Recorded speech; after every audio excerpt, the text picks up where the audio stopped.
ദൈവനാമം മഹത്വപ്പെടുമാറാകട്ടെ.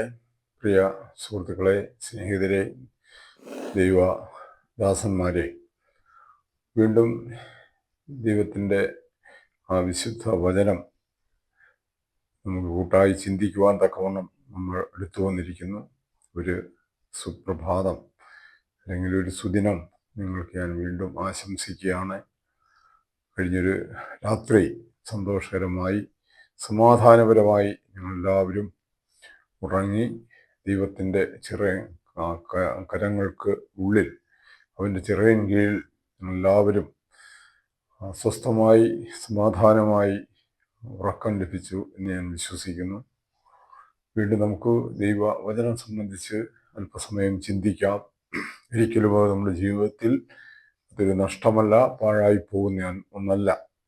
ഞാൻ ഒരു കാര്യം നിങ്ങളെ ഓർപ്പിക്കുകയാണ്. ഒരു ദിവസം ഞാൻ പറഞ്ഞിരുന്നു, ഇത് ഒരു വേദ പഠന പരമ്പരയാണ്, കുറേ ദിവസത്തിലേക്ക് നീണ്ടു നിൽക്കുന്ന ഒന്നാണിത്. അപ്പോൾ ഇന്ന് കേൾക്കാൻ സാധിക്കാത്തവർക്ക് അടുത്ത ദിവസം ഈ ചാനലിൽ നിന്ന് കേൾക്കാൻ സാധിക്കില്ല. എന്നാൽ ഈ വസ്തുത ആദ്യ പാഠം മുതൽ ഒന്നാമത്തെ ദിവസം മുതൽ ഇത് യൂട്യൂബിൽ അപ്ലോഡ് ചെയ്യുന്നുണ്ട്. അപ്പോൾ നിങ്ങൾ ഇതിൻ്റെ ലിങ്കിൽ ഓപ്പൺ ചെയ്ത് അത് സബ്സ്ക്രൈബ് ചെയ്താൽ എല്ലാ ദിവസത്തെയും ഈ വേദപഠന ക്ലാസ്സുകൾ നിങ്ങൾക്ക് ലഭിക്കും. പിന്നീടും നിങ്ങൾക്കത് റിപ്പീറ്റ് ചെയ്ത് കേൾക്കാൻ സാധിക്കും. അതിനൊക്കെ ഉള്ള ഒരു അവസരമാണ്. അത് നിങ്ങൾ ഉപയോഗിക്കണം എന്ന് കൂടി ഞാൻ ആദ്യമായി നിങ്ങളോട് വിനീതമായി അഭ്യർത്ഥിക്കുക. നമ്മൾ ഇന്നലെ ചിന്തിച്ചത്, നമ്മൾ ഈ ദിവസങ്ങളെല്ലാം ഇസ്രായേലിനെ സംബന്ധിച്ച് ഉള്ള പ്രവചന നിവർത്തികളാണ് ചിന്തിക്കുന്നത്. ഇന്നലെ ചിന്തിച്ചത് യെഹെസ്കേൽ പ്രവചനം 37-ാം അധ്യായത്തിൽ അവിടെ പറയുന്നു ഒരു അസ്ഥികളുടെ താഴ്വരയെക്കുറിച്ച്. ഈ അസ്ഥികൾ അത് ജീവൻ വെക്കുന്ന, അത് ഒന്നായി ചേർന്ന് ജീവൻ വെക്കുന്ന ഒരു സാഹചര്യത്തെ സംബന്ധിച്ച പ്രവാചകൻ പറയുന്നു, യെഹെസ്കേൽ പ്രവാചകൻ. ഈ അസ്ഥികൾ 37-ാം അധ്യായം പറയുന്നു, ഈ അസ്ഥികൾ അത് കാണിക്കുന്നത് അത് ഇസ്രായേൽ ജാതിയെയാണ് കാണിക്കുന്നത് എന്നാണ് നമുക്ക് മനസ്സിലാക്കാൻ സാധിക്കുന്നത്. ഇത് ഒരു വ്യാഖ്യാനത്തിന്റെ സ്വഭാവത്തിൽ, അതിന്റെ വ്യാഖ്യാനമായിട്ട് എൻ്റെ വകയായി ഞാൻ പറയുന്നതല്ല. ഇതിന്റെ 37-ാം അധ്യായത്തിന്റെ 11-ാം വാക്യം ഇങ്ങനെയാണ്: പിന്നെ അവൻ എന്നോട് അരുളി ചെയ്തത്, മനുഷ്യപുത്ര, ഈ അസ്ഥികൾ ഇസ്രായേൽ ഗൃഹമൊക്കെയുമാകുന്നു. ഈ അസ്ഥികൾ കാണിക്കുന്നത് ഇസ്രായേൽ ഗ്രഹത്തെ. വേദപുസ്തകത്തിന്റെ രചനയുടെ അല്ലെങ്കിൽ പ്രവചനങ്ങളുടെ ഒരു സ്വഭാവം അതാണ്. അത് വളരെ അവ്യക്തമായ രീതിയിൽ, ഭാഷയിൽ നമ്മളോട് സംസാരിക്കും. പക്ഷെ അതൊരു നിഴൽ രൂപത്തിൽ, അല്ലെങ്കിൽ അതിൻ്റെ ആത്മീയമായിരിക്കുന്ന അർത്ഥം, അതിൻ്റെ പ്രവചനത്തിന്റെ സ്വഭാവം, പ്രവചനത്തിൽ ലഭിക്കുന്ന അർത്ഥം എന്താണ് എന്നുള്ളത് നമ്മൾ മനസ്സിലാക്കണം. ഇവിടെ ദൈവം തന്നെ അത് വിശദീകരിച്ചിട്ടുണ്ട്. ഈ അസ്ഥി കൂടങ്ങൾ ആരെയാണ്, അല്ലെങ്കിൽ ഈ അസ്ഥികളുടെ താഴ്വരകൾ ആരെയാ കാണിക്കുന്നത്? അത് ഇസ്രായേൽ ഗ്രഹത്തെയാ കാണിക്കുന്നത് എന്നിട്ട് ഞങ്ങളുടെ അസ്ഥികൾ ഉണങ്ങി, ഞങ്ങളുടെ പ്രത്യാശയ്ക്ക് ഭംഗം വന്നു, ഞങ്ങൾ തീരെ മുടിഞ്ഞിരിക്കുന്നു എന്നവർ പറയുന്നു. അത് ഇസ്രായേൽ ജനത്തിന്റെ ഒരു വലിയ സങ്കടമാണ്, ഒരു ദുഃഖമാണ്. ഒരു കാലത്ത് ഞങ്ങൾ ദൈവത്തിന്റെ തിരഞ്ഞെടുക്കപ്പെട്ട ജാതിയായിരുന്നു. ഞങ്ങൾ വലിയ അടിമത്തത്തിൽ കഴിഞ്ഞിരുന്നവരാ. അവരെ ആ അടിമത്തത്തിൽ നിന്നും ഞങ്ങളെ വിടുവിച്ച് ഒരു വാഗ്ദത്ത ഭൂമിയിലേക്ക് ദൈവം വഴി നടത്തി കൊണ്ടുവന്നു. ആ വാഗ്ദത്ത ഭൂമി ഞങ്ങൾക്ക് അവകാശമായി നൽകി. എത്രയോ നൂറ്റാണ്ടുകൾക്ക് മുമ്പാ, ഏതാണ്ട് ഇത് എഴുതുന്നതിനും ഒരു 2000 വർഷങ്ങൾക്ക് മുമ്പ് ഉണ്ടായ അനുഭവമാണ്. എന്നാൽ അവിടെ നിന്നും ഇസ്രായേലിനെ ദൈവം, ആ സ്വന്തം ജനത്തെ ദൈവം അവിടെ നിന്നും പറിച്ചെറിഞ്ഞു. അത് എന്തിനാ? തീർച്ചയായും അത് ദൈവത്തിന്റെ വചനം അനുസരിക്കാതിരുന്നത് കൊണ്ടാണ്. ഞാൻ ആദ്യ ക്ലാസ്സുകളിൽ പറഞ്ഞൊരു കാര്യമുണ്ട്.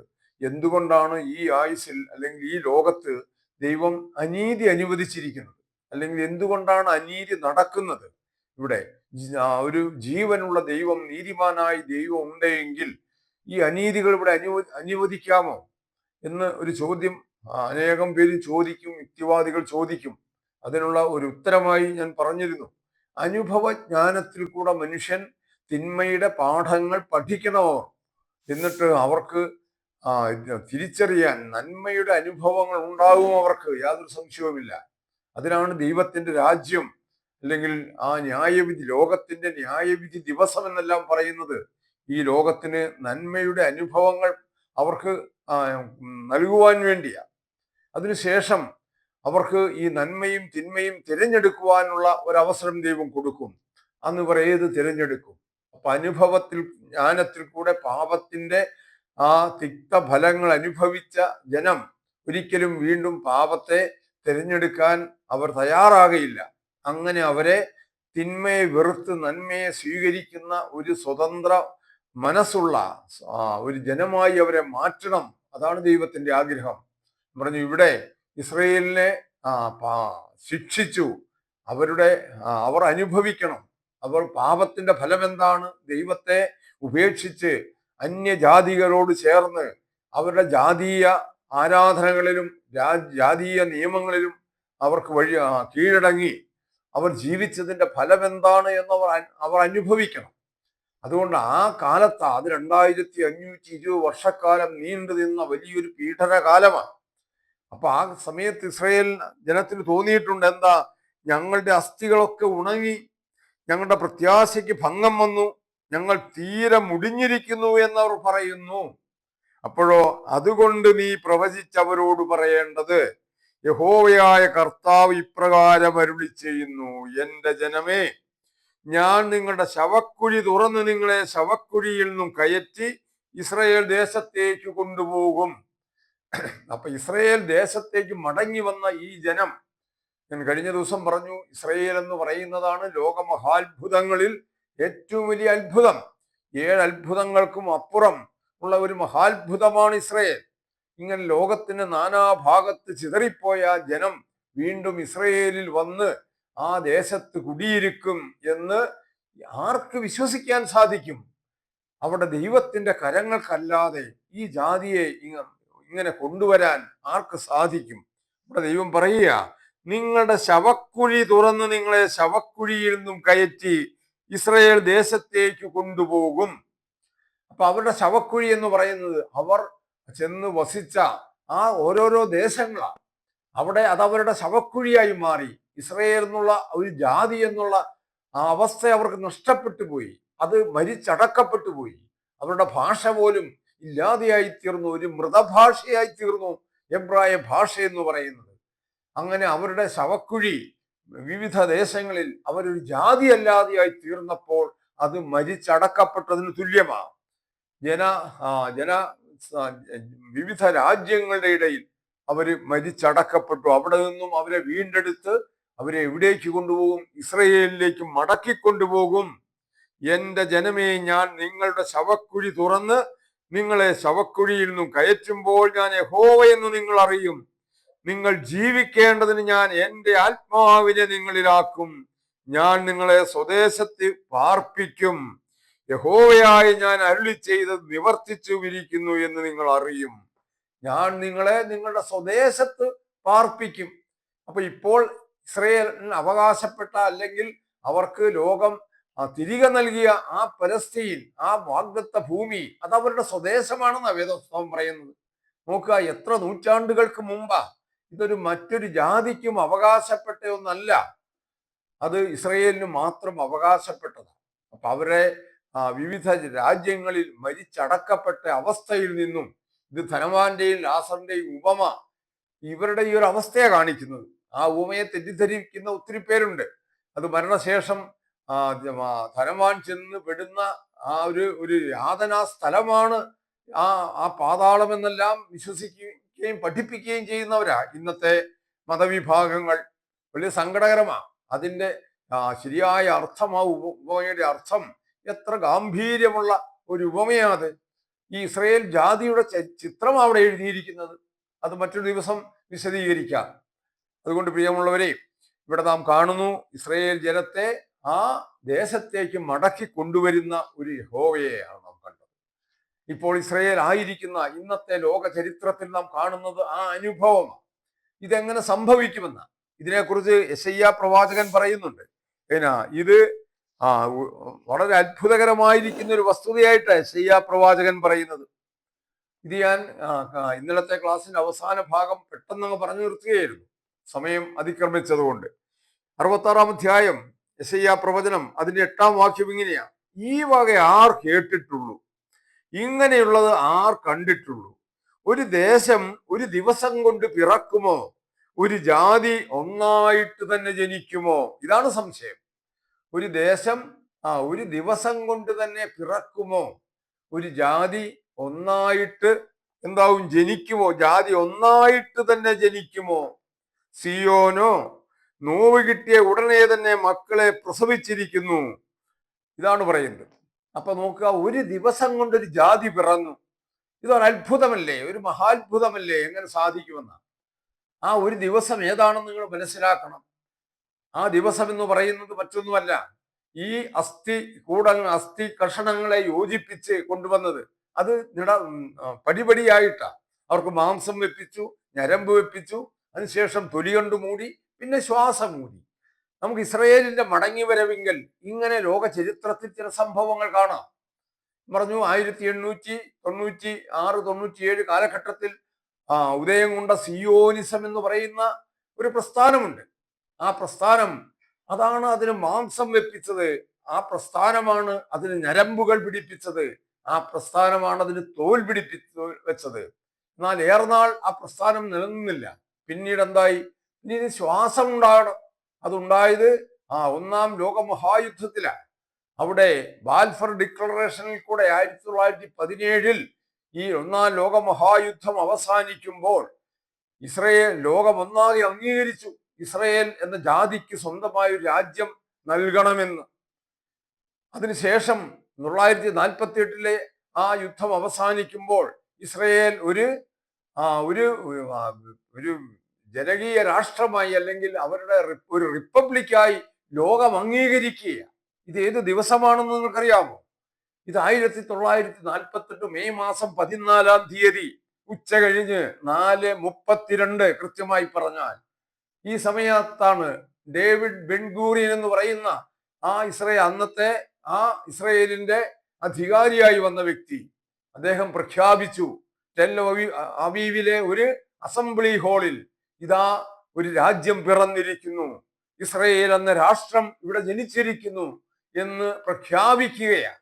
എത്ര അത്ഭുതകരമായിരിക്കുന്ന ഒരു വസ്തുതയാ. അപ്പൊ ഇവിടെ പ്രവചനത്തിന്റെ ആ കൃത്യതയാവില്ലേ. ഒരു ജനം എന്താകും, ഒരു ദേശം ഒരു ദിവസം കൊണ്ട് പിറക്കുമോ എന്ന്. ഇസ്രയേൽ എന്ന് പറയുന്ന ഒരു ജാതി ഈ ഒരൊറ്റ ദിവസം കൊണ്ട് ലോകത്തിൽ അംഗീകരിക്കപ്പെട്ടു. ലോകത്തിന്റെ ചരിത്രത്തിൽ ആ ചരിത്ര താളുകളിൽ ലിഖിതമാക്കപ്പെട്ടു അവരുടെ നാമം. അത് പറിച്ചെറിയാൻ പറ്റാത്ത വിധം അത് ആലേഖനം ചെയ്യപ്പെട്ടിരിക്കുക പ്രിയമുള്ളവരെ. അതുകൊണ്ട് ഒരു ജാതി ഒന്നായിട്ട് തന്നെ ജനിക്കുമോ? വലിയ അത്ഭുതമാണ്. ഇങ്ങനെ ജനിച്ച ഒരു ജാതിയെയാണ് നാം ഇന്ന് നമ്മുടെ കൺമുമ്പിൽ കാണുന്നത്. വീണ്ടും ഈ ഇസ്രയേലിനെ കുറിച്ച് തന്നെയുള്ള യഹസ്കേൽ പ്രവചനം നമ്മൾ ചിന്തിച്ച 37 അധ്യായത്തിൽ തന്നെ അതിന്റെ പിന്നാലെ പറയുന്ന മറ്റൊരു പ്രവചനം കൂടെയുണ്ട്. അതും നമ്മുടെ കൺമുമ്പിൽ നിവർത്തിയായി യാതൊരു മാറ്റവുമില്ലാതെ നമുക്ക് കാണാൻ സാധിക്കുന്നു. ഞാൻ വീണ്ടും പറയുന്നു, ഇതൊക്കെ ഞാൻ പറയുന്നത് ഇത് ലോക ചരിത്രത്തിൽ നമ്മുടെ മുമ്പിലുണ്ട്. അപ്പൊ നിങ്ങൾക്ക് വിശ്വസിക്കാൻ ഏറ്റവും എളുപ്പമാണ് നിങ്ങളുടെ കൺമുമ്പിൽ കണ്ടുകൊണ്ടിരിക്കുന്ന സംഭവ വികാസങ്ങളായത്. അപ്പൊ ഇത് പക്ഷേ നൂറ്റാണ്ടുകൾക്ക് മുമ്പ് രേഖപ്പെടുത്തപ്പെട്ട ഒരു പുസ്തകമുണ്ട്.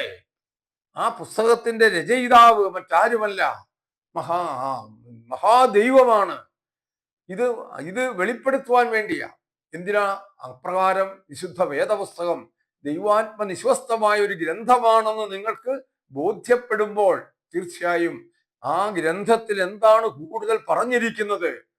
ഇസ്രയേലിന്റെ രക്ഷയ്ക്ക് വേണ്ടി ഇങ്ങനെ കരുതുന്ന ഒരു ഗ്രന്ഥമാണെങ്കിൽ മറ്റുള്ളവരുടെ ദൈവത്തിന്റെ മക്കളായിരിക്കുന്ന ഇസ്രയേലിയരല്ലാത്ത ജാതികളെന്ന് വിളിക്കപ്പെടുന്ന ജനത്തിന്റെ രക്ഷയ്ക്ക് വേണ്ടി ഈ പുസ്തകത്തിൽ എന്തെങ്കിലും വസ്തുതകൾ ഉണ്ടോ?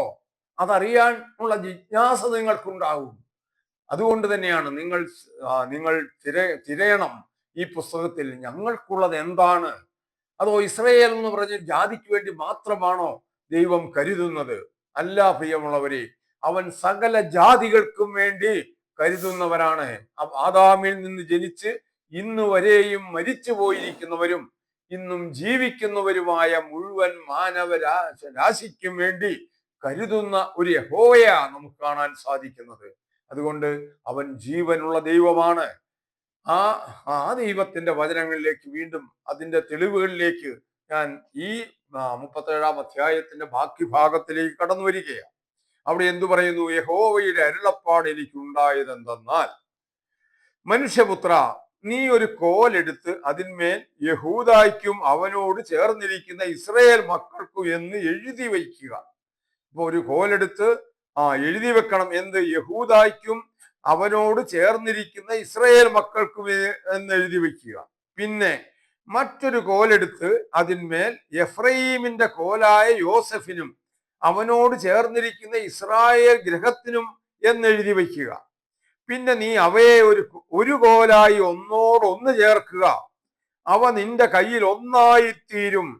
ഇതിന്റെ താല്പര്യം എന്തെന്ന് നീ ഞങ്ങളെ അറിയിക്കയില്ലയോ എന്ന് നിന്റെ സ്വജാതിക്കാർ നിന്നോട് ചോദിക്കുമ്പോൾ നീ അവരോട് പറയേണ്ടത്, യഹോവയായ കർത്താവ് ഇപ്രകാരം അരുളി ചെയ്യുന്നു, ഞാൻ എഫ്രയീമിന്റെ കയ്യിലുള്ള യോസേഫിൻ കോലിനെയും അവനോട് ചേർന്നിരിക്കുന്ന ഇസ്രായേൽ ഗോത്രങ്ങളെയും എടുത്ത് അവരെ അവനോട് യഹൂദായുടെ കോലിനോട് തന്നെ ചേർത്ത് ഒരു കോലാക്കും.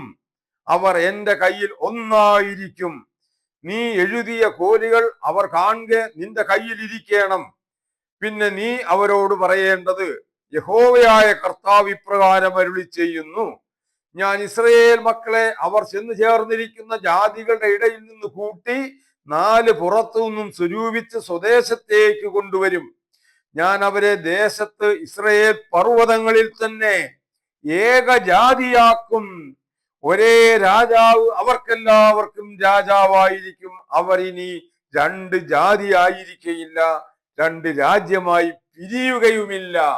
ഇതാണ്, അവർ ഇനി വിഗ്രഹങ്ങളാലും മ്ലേച്ഛതകളാലും യാതൊരു അതിക്രമത്താലും തങ്ങളെ തന്നെ മലിനമാക്കുകയില്ല. ഒരു കാലത്ത് വിഗ്രഹങ്ങൾ കൊണ്ടും മ്ലേച്ഛതകൾ കൊണ്ടും അതിക്രമം കൊണ്ടും ദൈവത്തിന്റെ നാമത്തെ ദുഷിക്കുകയും മ്ലേച്ഛമാക്കുകയും ചെയ്ത ഒരു ജാതി, അതിനവർക്കുണ്ടായ അനുഭവം, അവരുടെ തെറ്റുകളെ ദൈവം ശിക്ഷിച്ചു. അപ്പൊ ദൈവം തെറ്റുകളിൽ ശിക്ഷിക്കുന്നത് നീതിയാണോ എന്ന് ചോദിച്ചാൽ അത് നീതിയാണ്. അവർ ചെയ്ത തെറ്റുകളെ കുറിച്ച് അവരെ ബോധവാന്മാരാക്കുക, അതായിരുന്നു ദൈവത്തിന്റെ ലക്ഷ്യം. അപ്പൊ ഇനി എന്താ ഈ പ്രവചനത്തിൽ പറയുന്ന, അവർ ഇനി 2 ജാതിയായിരിക്കയില്ല, 2 രാജ്യമായി പിരിയുകയുമില്ല. നാം ഇസ്രായേലിന്റെ ചരിത്രം നോക്കുക. ഇസ്രായേൽ എന്തായി തീർന്നു? അവർ യഹൂദയെന്നും ഇസ്രായേൽ എന്നും 2 വർഗമായി, 2 ജാതികളായി മാറി, 2 ഗോത്രങ്ങളായി. 12 ഗോത്രങ്ങളിൽ ഒരു ഗോത്രം, 10 ഗോത്രങ്ങൾ അടങ്ങുന്ന ഇസ്രായേൽ ഗോത്രമെന്നും 2 ഗോത്രങ്ങൾ അടങ്ങുന്ന യഹൂദ ഗോത്രമെന്നുമുള്ള 2 ഗോത്രങ്ങളായി, 2 രാജ്യങ്ങളായി, 2 രാജാക്കന്മാരുടെ കീഴിൽ അവര് വിഭാഗിക്കപ്പെട്ടു പോയി. നോക്കുക. അപ്പൊ അവർക്കുണ്ടായ രാജവംശം ദാവീദിന്റെയും ശലോമോന്റെയും കാലശേഷം അവിടെ രാജാക്കന്മാർ തമ്മിൽ ഈ ഗോത്രങ്ങൾ വേർപിരിയുകയും 2 രാജാക്കന്മാരുടെ കീഴിൽ അവരുടെ തലമുറകളിൽ കൂടെ അവര് ഈ രാജവംശങ്ങൾ ഭരണം നിലനിന്നു പോവുകയും ചെയ്തു. ഇതാണ് പറയുന്നത് ഈ 2 കോലുകൾ കാണിക്കുന്നത്. എന്നിട്ട് ഇന്നത്തെ ഇസ്രായേലിന്റെ അവസ്ഥ എന്താ നാം നോക്കുക. അതിൽ ആരാണ് യഹൂദ ഗോത്രക്കാരൻ, ആരാണ് ഇസ്രായേലിയ ഗോത്രക്കാരൻ എന്ന് തിരിച്ചറിയാൻ പറ്റാത്ത വിധം, സാധിക്കാത്ത വിധം അവർ ഒരു ജാതിയായി തീർന്നു, ഒരു രാജ്യമായി തീർന്നു. ഇനി അവർക്ക് ഒരു രാജാവേ ഉള്ളൂ, 2 രാജാക്കന്മാരില്ല. ആ രാജാവ് മറ്റാരുമല്ല, കർത്താവായ യേശു ക്രിസ്തു തന്നെയാ. ആ ക്രിസ്തുവിനെ അവരുടെ രാജാവായി അംഗീകരിക്കുന്നതുവരെയും, ആ രാഷ്ട്രം ക്രിസ്തുവിനെ അവരുടെ രാജാവായി അംഗീകരിക്കുന്ന നാൾ വരെയും അവർ പ്രയാസങ്ങളിൽ കൂടെ തന്നെ അവർ കടന്നുപോയിക്കൊണ്ടിരിക്കും. പ്രിയമുള്ളവരെ, അവർ കുത്തിയവങ്കലേക്ക് നോക്കും എന്നാണ് പറയുന്നത്. ഏകജാതനെ കുറിച്ച് വിലപിക്കുന്നത് പോലെ അവർ വിലപിക്കും. അതാണ് ക്രിസ്തുവിനെ അവർ ഒറ്റുകൊടുത്തതിൻ്റെയും അവനെ അവർ ക്രൂശിച്ചതിൻ്റെയും പേരിൽ അവർക്കുണ്ടാകുന്ന ആ വേദനകൾ, അതിന്റെ നഷ്ടബോധം, പാപബോധം അവരെ അലട്ടും. അതുകൊണ്ട് ഈ ഒരു പ്രവചനവും നമ്മുടെ മുമ്പിൽ ഇങ്ങനെ വളരെ വ്യക്തമായി നിൽക്കുകയാണ്. അപ്പൊ ഇസ്രായേൽ ഇനി 2 ജാതിയല്ല, ഒരു രാജാവായി തീരുമെന്നുള്ളത്. ഇനി ഞാൻ മറ്റൊരു പ്രവചന ഭാഗത്തേക്ക് നിങ്ങളെ കൊണ്ടുപോവുകയാണ്. അത് പുതിയ നിയമത്തിലേക്കാണ്. കർത്താവ് യേശു ക്രിസ്തു നടത്തിയ ഒരു പ്രവചനം തന്നെയാണ്. ക്രിസ്തുവിനെ കുറിച്ച് വളരെയേറെ പ്രവചനങ്ങളുണ്ട്. ആ പ്രവചനങ്ങളെ കുറിച്ച് ചിന്തിച്ചാൽ അതിന് തന്നെ നമുക്ക് ആ ദിവസങ്ങൾ വേണ്ടി വരും. പക്ഷെ ഞാൻ ആ ഭാഗത്തേക്കല്ല കടക്കുന്നത്. ക്രിസ്തു നടത്തിയ ഒരു പ്രവചനം, അത് ലൂക്കോസിന്റെ സുവിശേഷം 21-ാം അധ്യായത്തിൽ ഇങ്ങനെ നാം വായിക്കുന്നു. ചിലർ ദേവാലയത്തെ കുറിച്ച്, അതിനു മുമ്പ്, അവൻ തലപൊക്കി നോക്കി ധനവാന്മാർ ഭണ്ഡാരത്തിൽ വഴിപാടിടുന്നത് കണ്ടു, ദരിദ്രയായ ഒരു വിധവ 2 കാശിടുന്നത് കണ്ടു. എന്നിട്ട് ഈ ദരിദ്രയായ വിധവ എല്ലാവരെക്കാളും അധികം ഇട്ടിരിക്കുന്നു എന്ന് ഞാൻ സത്യമായി നിങ്ങളോട് പറയുന്നു. എല്ലാവരും തങ്ങളുടെ സമൃദ്ധിയിൽ നിന്നല്ലോ വഴിപാടിട്ടത്, ഇവളോ തന്റെ ഇല്ലായ്മയിൽ നിന്ന് തനിക്കുള്ള ഉപജീവനമൊക്കെയും ഇട്ടിരിക്കുന്നു. ചിലർ ദേവാലയത്തെ കുറിച്ച്, അത് മനോഹരമായ കല്ലുകളാലും വഴിപാടുകളാലും അലങ്കരിക്കപ്പെട്ടിരിക്കുന്നു എന്ന് പറഞ്ഞു. അപ്പോൾ യേശു, ഈ കാണുന്നതിൽ ഇടിഞ്ഞു പോകാതെ കല്ല് കല്ലിന്മേൽ ശേഷിക്കാത്ത കാലം വരും എന്ന് പറഞ്ഞു. യേശു നടത്തിയ ഒരു പ്രവചനമാണ് ആ യെരുശലേം ദേവാലയത്തെ കുറിച്ച്. അതിന്റെ മനോഹാരിത, അത് എത്ര മനോഹരമായി രത്നങ്ങളാലും മറ്റ് അമൂല്യ സമ്പത്തുകളാലും നിർമ്മിക്കപ്പെട്ട അതിമനോഹരമായിരിക്കുന്ന ഒരു ദേവാലയം. ആ ദേവാലയത്തിന്റെ ഭംഗി കണ്ടുകൊണ്ട് ശിഷ്യന്മാർ വളരെ അത് പ്രകീർത്തിക്കുക, അതിന്റെ സൗന്ദര്യത്തെ. അപ്പൊ യേശു എന്തു പറഞ്ഞു? അത് മനോഹരമായ കല്ലുകളാലും വഴിപാടുകളാലും അലങ്കരിക്കപ്പെട്ടിരിക്കുന്നു. ഇന്നത്തെ നമ്മുടെ എല്ലാ ആരാധനാലയങ്ങളുടെയും സ്വഭാവത അത് വഴിപാടുകളാൽ അലങ്കരിക്കപ്പെടുകയാ. ഇന്നത്തെ നമ്മുടെ ക്രൈസ്തവ ദേവാലയങ്ങൾ. ഇപ്പൊ കഴിഞ്ഞ ദിവസം ഒരു വാർത്ത കണ്ടു, തൃശ്ശൂര് 260 അടി ഉയരമുള്ള ഒരു ദേവാലയം നിർമ്മിച്ചിട്ടുണ്ട്. അതിന്റെ ആകർഷണ കേന്ദ്രം എന്ന് പറയുന്നത് അതിന്റെ മണികളാണ്. സപ്തസ്വരങ്ങൾ മുഴക്കുന്ന ഒരു മണിയുണ്ട് അതിന്.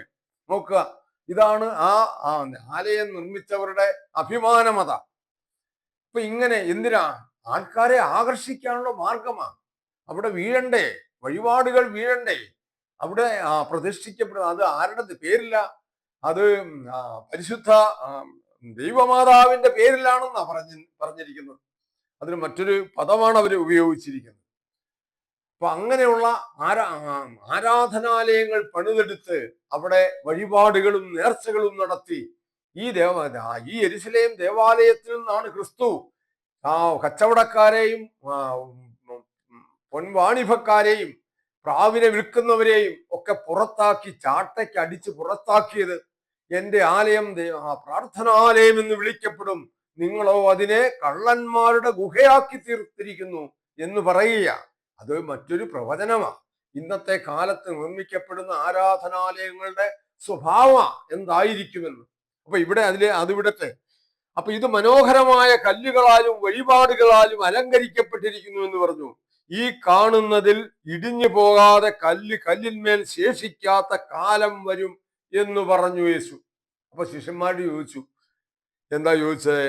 ഗുരു, അതെപ്പോൾ ഉണ്ടാകും? അത് സംഭവിക്കാനുള്ള ലക്ഷണം എന്തേ എന്ന് ചോദിച്ചു. അപ്പൊ ഈ കല്ലിന്മേൽ കല്ല് ശേഷിക്കാതെ ഈ ദേവാലയം ഇടിഞ്ഞു പോകുന്ന കാലം എന്നായിരിക്കും? മത്തായിയുടെ സുവിശേഷത്തിൽ നമുക്ക് മറ്റു ചില ചോദ്യങ്ങൾ കൂടെ കാണാൻ സാധിക്കും. ഞാൻ അതിലേക്ക് ഇപ്പൊ കടക്കുന്നില്ല. ഇതിന് ക്രിസ്തു പറഞ്ഞ ഒരു ലക്ഷണമുണ്ട്. ആ ലക്ഷണം വലിയൊരു പ്രവചനമാണ്. എന്താ പറഞ്ഞിരിക്കുന്നത്? അതിന്റെ 20-ാം വാക്യം നോക്കുക. സൈന്യങ്ങൾ യെരുശലേമിനെ വളഞ്ഞിരിക്കുന്നത് കാണുമ്പോൾ അതിന്റെ ശൂന്യകാലം അടുത്തിരിക്കുന്നു എന്ന് അറിഞ്ഞുകൊള്ളുവീൻ. അന്ന് യഹൂദ്യയിലുള്ളവർ മലമുകളിലേക്ക് ഓടിപ്പോകട്ടെ, അതിന്റെ നടുവിലുള്ളവർ പുറപ്പെട്ടു പോകട്ടെ, നാട്ടുംപുറങ്ങളിലുള്ളവർ അതിൽ കടക്കരുതേ. എഴുതിയിരിക്കുന്നതെല്ലാം നിവർത്തിയാകേണ്ടതിന് ആ നാളുകൾ പ്രതികാരകാലമാകുന്നു. ആ കാലത്ത് ഗർഭിണികൾക്കും മുല കുടിപ്പിക്കുന്നവർക്കും അയ്യോ കഷ്ടം. ദേശത്ത് വലിയ ഞെരുക്കവും ഈ ജനത്തിൽ ക്രോധവും ഉണ്ടാകും. അവർ വാളിന്റെ വൈത്തലയാൽ വീഴുകയും അവരെ സകല ജാതികളിലേക്കും ബദ്ധരായി കൊണ്ടുപോകുകയും ജാതികളുടെ കാലം തികയോളം ജാതികൾ യെരുശലേം ചവിട്ടിക്കളയുകയും ചെയ്യും. ഇങ്ങനെ വലിയൊരു പ്രവചനം യേശു നടത്തിയിരിക്കുകയാണ്. ഇവിടെ ജാതികളുടെ കാലം, ഇതിനു മുമ്പ് 2 ദിവസം മുമ്പ് ഞാൻ പറഞ്ഞു, ഈ ഇസ്രയേൽ ജനത്തെ ലോകത്തിന്റെ നാനാഭാഗത്തേക്ക് അവർ ചിതറിപ്പോകുന്ന ഒരു കാലഘട്ടമുണ്ട്. അത് 2520 വർഷക്കാലമാണ്. ആ കാലഘട്ടത്തെയാണ് ജാതികളുടെ കാലമെന്ന് ബൈബിൾ വിവക്ഷിക്കുന്നത്. അപ്പോൾ ഈ പ്രവചനം AD 70 ഈ പ്രവചനം അതിന്റെ മൂർധന്യാവസ്ഥയിലെത്തി, അതിന്റെ പൂർണ്ണതയിലെത്തുന്ന AD 70. നമുക്കറിയാം AD 70 എന്തു സംഭവിച്ചു.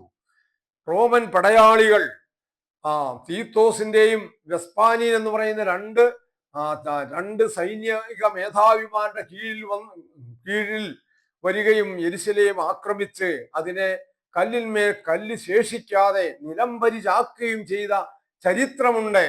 അത് ലോക ചരിത്രത്തിൽ നമുക്ക് രേഖപ്പെടുത്തപ്പെട്ടിരിക്കുന്നതാണ്. യേശു ഇത് പറയുന്നത് AD 33. നിങ്ങൾ നോക്കുക. അപ്പൊ ഇത് ആ കാലങ്ങൾക്ക് ശേഷം, ഏതാണ്ട് 37 വർഷങ്ങൾക്ക് ശേഷം യെരുശലേം ദേവാലയത്തിന് സംഭവിക്കാനിരിക്കുന്ന വസ്തുതകൾ ക്രിസ്തു കൃത്യമായി പ്രവചിക്കുക. അപ്പൊ ഈ പ്രവചനത്തിന്റെ പ്രത്യേകത എന്ന് പറയുന്നത്, അതിന്റെ ആക്യുറസി എന്ന് പറയുന്നത്, നിങ്ങൾ നോക്കുക. എന്താ പറയുക? യെരുശലേമിലെ സൈന്യങ്ങൾ വളഞ്ഞിരിക്കുന്നത് കാണുമ്പോൾ അതിന്റെ ശൂന്യകാലം അടുത്തിരിക്കുന്നു എന്നറിഞ്ഞുകൊള്ളുവീൻ. അന്ന് യഹൂദ്യയിലുള്ളവർ മലമുകളിലേക്ക് ഓടിപ്പോകട്ടെ. അപ്പൊ യഹൂദ്യ വലിയൊരു നാശത്തിന്റെ മുൻപിലാണ് നിങ്ങൾ നിൽക്കുന്നത്. യെരുശലേം നഗരത്തെ സൈന്യം വളഞ്ഞിരിക്കുകയാണ്. ഇത് കാണുമ്പോൾ ആ പട്ടണത്തിലുള്ളവർ എന്ത് ചെയ്യണം? അവർ മലമുകളിലേക്ക് പട്ടണം വിട്ട് ഓടിപ്പോകണം. പ്രിയമുള്ളവരെ, ഇതിനെ AD 70 വലിയ ദുരന്തമെന്നാ പറയുന്നത്. പക്ഷെ നിങ്ങൾ ആലോചിച്ച് നോക്കുക, ഈ AD 70 ആ ഒരു വർഷം തന്നെയാണോ ഇത് സംഭവിക്കുന്നത്? സൈന്യങ്ങൾ യെരുശലേമിനെ വളയുന്നത്. അപ്പൊ ഈ ഒരു നാശത്തിന്റെ അനുഭവത്തിന് ഏതാണ്ട് 4 വർഷത്തെ ദൈർഘ്യമുണ്ട്. ഏതാണ്ട് AD 66 ആരംഭിക്കുകയാണ്. 66 ആരംഭിച്ച് 70 ഇതിന് സമാപ്തി ഉണ്ടാകുന്നത്. അപ്പൊ എന്തുകൊണ്ട് യേശു പറഞ്ഞു, നിങ്ങൾ മലമുകളിലേക്ക് ഓടിപ്പോകണം, സൈന്യങ്ങൾ യെരുശലേമിനെ വളഞ്ഞിരിക്കുന്നത് കാണുമ്പോൾ. അപ്പൊ യെരുശലേമിന്റെ നാശകാലം അടുത്തു. ഈ ദേവാലയം കല്ലിന്മേൽ കല്ല് ശേഷിക്കാതെ ഇടിഞ്ഞു പോകുന്ന കാലം സമീപിച്ചിരിക്കുന്നു. അതുകൊണ്ട് എന്ത് ചെയ്യണം? നമുക്കിവിടെ നിന്ന് ഓടിപ്പോകണം. ഇത് ക്രിസ്തുവിന്റെ വചനം വിശ്വസിക്കുന്ന, അല്ലെങ്കിൽ അന്ന് ക്രിസ്തുവിനെ സ്വീകരിച്ചിരിക്കുന്ന ഒരു വിഭാഗത്തിന് മാത്രമേ അവന്റെ വാക്കുകൾ വിശ്വസിക്കാൻ സാധിക്കുകയുള്ളൂ. ബഹുഭൂരിപക്ഷം യഹൂദരും അവന്റെ വാക്കുകൾ വിശ്വാസമുള്ളവരല്ല. അപ്പൊ ഇവർക്ക് കൊടുക്കുന്ന സൈന്യങ്ങൾ യെരുശലേമിനെ വളഞ്ഞു കഴിഞ്ഞാൽ പിന്നെ എങ്ങനെ അവർക്ക് ഈ സൈനിക വലയത്തിൽ നിന്നും പുറത്തിയാടാൻ സാധിക്കില്ല. പക്ഷെ യേശു പറയുന്നു, സൈനികർ വളഞ്ഞിരിക്കുന്നത് കാണുമ്പോൾ, സൈന്യം യെരുശലേമിനെ വളഞ്ഞിരിക്കുന്നത് കാണുമ്പോൾ നിങ്ങൾ എന്ത് ചെയ്യണം? നിങ്ങൾ മലമുകളിലേക്ക് ഓടിപ്പോകണം. അപ്പൊ അവിടെയാണ് നാം ഈ ചരിത്രം എങ്ങനെ നിറവേറുന്നു എന്ന് നാം കാണുന്നത്. ഈ പ്രവചനം എങ്ങനെ നിറവേറുന്നു, ചരിത്രമായി മാറുന്നു എന്ന് നാം കാണുന്നത്. AD 66 സെസ്റ്റസ് എന്ന് പറയുന്ന റോമൻ സൈന്യാധിപൻ വലിയൊരു സൈന്യവുമായി യെരുശലേമിനെ വളയുകയാണ്. നാം നോക്കുക. അപ്പൊ അത് AD 66 ഇത് ചരിത്രത്തിൽ കിടക്കുന്നതാണ്. അപ്പൊ യെരുശലേമിനെ വളയുന്നു ഈ സെസ്റ്റസ്. എന്നാൽ ഏറെ താമസിയാതെ എന്ത് ചെയ്തു? ഇവന് മടങ്ങിപ്പോകേണ്ട ചില സാഹചര്യങ്ങൾ ഉണ്ടായി. അത് ഏത് സാഹചര്യമാണെന്ന് ചരിത്രത്തിൽ നമുക്ക് അങ്ങനെ പ്രത്യേക സംഭവം കാണാൻ സാധിക്കില്ല. പക്ഷെ നമുക്ക് വിചാരിക്കാം, ഈ സെസ്റ്റസിന് തൻ്റെ സൈന്യ ബലത്തിലുള്ള ആത്മവിശ്വാസം നഷ്ടപ്പെട്ടത് കൊണ്ടാകാം അവൻ തിരിച്ചു പോവുകയാണ് കൂടുതൽ സൈന്യത്തെ ശേഖരിക്കാൻ വേണ്ടി. എന്നിട്ട് മടങ്ങി വരുന്നത് അല്പകാലങ്ങൾക്ക് ശേഷമാണ്. അപ്പൊ നോക്കുക, സൈന്യങ്ങൾ യെരുശലേമിനെ വളഞ്ഞത് ഇതിനകത്തുള്ളവർക്ക് കാണാം. അവർ മടങ്ങിപ്പോയി. അവർക്ക് രക്ഷപ്പെടണമെങ്കിൽ രക്ഷപ്പെടാനുള്ള അവസരം അവിടെ സൃഷ്ടിച്ചു ദൈവം. ക്രിസ്തുവിന്റെ വാക്കുകൾ അനുസരിക്കുകയും അവനെ ഒരു വലിയ പ്രവാചകനായി അംഗീകരിക്കുകയും ചെയ്യുന്നവർക്ക് ഇത് അവരെ അനുസരിച്ച് ഈ വരാനിരിക്കുന്ന വലിയ നാശത്തിൽ നിന്ന് രക്ഷപ്പെടുവാൻ ഉള്ള വഴിയായിരുന്നു അത്. എന്നിട്ടോ ഏറെ താമസിയാതെ തന്നെ വെസ്പാനിയൻ എന്നും തീത്തോസ് എന്നും പറയുന്ന രണ്ട് സൈനിക മേധാവികളോട് ചേർന്ന് അവർ വലിയൊരു സൈന്യ വ്യൂഹത്തെയും കൂട്ടിക്കൊണ്ട് വീണ്ടും വരികയാ ഈ ഇസ്രായേൽ ഈ യെരുശലേമിനെ ആക്രമിക്കുവാൻ. അപ്പോഴോ അതാണ് അന്നത്തെ സംഭവങ്ങളായി പറയുന്നത്. ഏത്? നിങ്ങൾ എന്ത് ചെയ്യും? നാട്ടുംപുറങ്ങളിലുള്ളവർ എഴുതിയിരിക്കുന്നതെല്ലാം നിവർത്തിയാകേണ്ടതിന് ആ നാളുകൾ പ്രതികാര കാലമാകുന്നു. ആ കാലത്ത് ഗർഭിണികൾക്കും മുല കുടിപ്പിക്കുന്നവർക്കും അയ്യോ കഷ്ടം. അതുകൊണ്ട് പ്രിയമുള്ളവരെ, ഈ സമയ പരിമിതി കൊണ്ട് ഇതിന്റെ ബാക്കി ഞാൻ നാളെ നിങ്ങളോട് വിശദീകരിക്കും. അതുകൊണ്ട് ഈ ഭാഗം നിങ്ങളുടെ മനസ്സിലുണ്ടായിരിക്കുക. നമുക്ക് വീണ്ടും നാളെ കാണാം. ദൈവം നമ്മെ എല്ലാവരെയും അനുഗ്രഹിക്കട്ടെ. ദൈവത്തിന്റെ കൃപ കൂടെ ഇരിക്കട്ടെ. ഈ ചരിത്ര വസ്തുതകൾ നിങ്ങൾക്ക് മനസ്സിലാക്കുവാൻ തക്കവണ്ണം ദൈവം നിങ്ങളുടെ ബുദ്ധിയെ പ്രകാശിപ്പിക്കട്ടെ എന്ന് പ്രാർത്ഥിച്ചുകൊണ്ട് എൻ്റെ വാക്കുകൾ ഞാൻ അവസാനിപ്പിക്കും.